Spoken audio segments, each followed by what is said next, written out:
Guys, welcome back to my new video. और आप देख रहे हैं फैमिली मीटिंग। तो आज का जो वीडियो होने वाला है वो किसी इन्फ्लुएंसर या एक्टर के ऊपर नहीं होने वाला है, वो एक बिजनेसमैन की कंपनी के ऊपर होने वाला है जिसे आप सभी अच्छे से जानते हैं। और उसकी जो बाइक है वो काफ़ी लोगों के दिल में जो है राज करती है। काफ़ी लोगों का सपना होता है उसे खरीदने का, और काफ़ी लोग उसे खरीद लेते हैं, काफ़ी नहीं खरीद पाते क्योंकि वो बाइकों में महंगी आती है इसलिए। और उसकी कीमत अब लगभग 3 लाख, पौने 3 लाख करीब है। आप समझ गए होंगे मैं किसकी बात कर रही हूँ।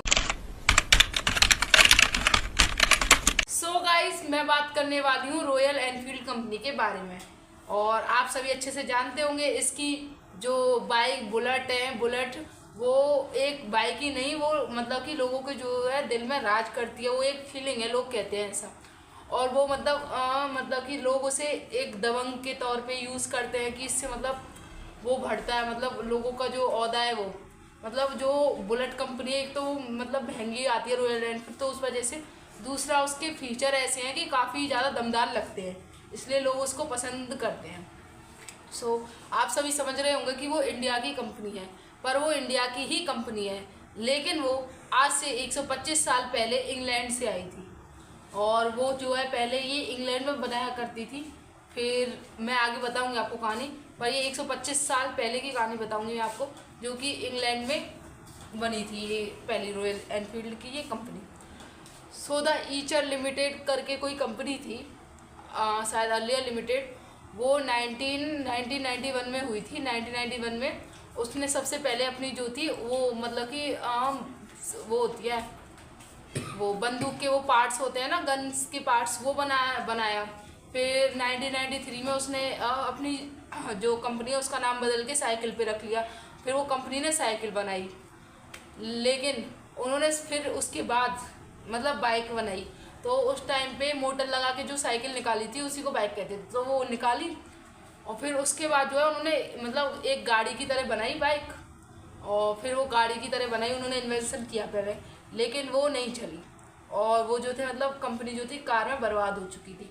फिर उसने जो था अपनी कंपनी को कुछ ऑल करके किसी को बेच दिया, ऑल करके कंपनी थी उसको बेच दिया, कार वाली कंपनी को। लेकिन वो बाइक वाली कंपनी थी जो उसको वो चला रहे थे। और वो फिर थोड़े दिनों बाद काफ़ी ज़्यादा ऊंचाइयाँ उसने छू ली। मैं बात कर रही हूँ 1914 के बाद की। काफ़ी लोगों को मतलब काफ़ी पसंद आने लगी, और फिर उन्होंने ब्रिटिश जो होते हैं उनसे हाथ मिला लिया। और हाथ मिला के उन्होंने मतलब कि वो मतलब कि उनके लिए बाइक बनाई अच्छी अच्छी। और फिर उसके बाद मतलब कि बनाई बाइक। और वहाँ के जो वो होते हैं ना फौजी वगैरह, मतलब सैनिक, आर्मी, वो ज़्यादा यूज़ करती थी उससे बाइक को, रॉयल एनफील्ड की। फिर समय आया 1949 का, जिस टाइम पे ये जो इंडिया में कंपनी आई। 1949 में ये कंपनी इंडिया में आई, लेकिन इसको मतलब घाटा होने लगा, लोग मतलब खरीदते नहीं थे इसे। फिर इसने जो था बजाज मोटर्स के साथ हाथ मिलाया। फिर 1954 में मतलब कि ये कंपनी जो थी रॉयल एनफील्ड, ये काफ़ी मतलब काफ़ी अच्छी चली। 1954 में लोग जाने लगे कि रॉयल एनफील्ड क्या है। और शायद 332 सीसी की जो थी 800 करीब बाइक बनाई थी रॉयल एनफील्ड ने। और ये सिर्फ उनके लिए थी, मतलब पुलिस वगैरह इन सब के लिए, भारतीय सेना के लिए। फिर लोगों की भी मतलब कि लोगों का भी इसमें वो बढ़ा ध्यान, लोग भी इसको खरीदने के लिए उत्साहित हुए। फिर क्या कहते हैं मतलब कि जब फिर मतलब कि जो ये कंपनी थी इंग्लैंड वाली, ये चली गई अपने देश। मतलब इसके जो पार्ट्स थे इंग्लैंड से आते थे, पर लेकिन इंडिया में खुद ने बनाना स्टार्ट कर दिया। और ये इंग्लैंड में बन रही थी, पर इंग्लैंड वालों ने बंद कर दी कंपनी, लेकिन इंडिया में ये चल रही थी। तो फिर उन्होंने जो था फिर उनसे हाथ मिलाया। कुछ अर्ली करके कंपनी थी, विक्रम के मतलब विक्रम एक बिजनेसमैन थे, उनके बेटे सिद्धार्थ ने जो था इस कंपनी के साथ मतलब हाथ मिलाया, पार्टनरशिप की।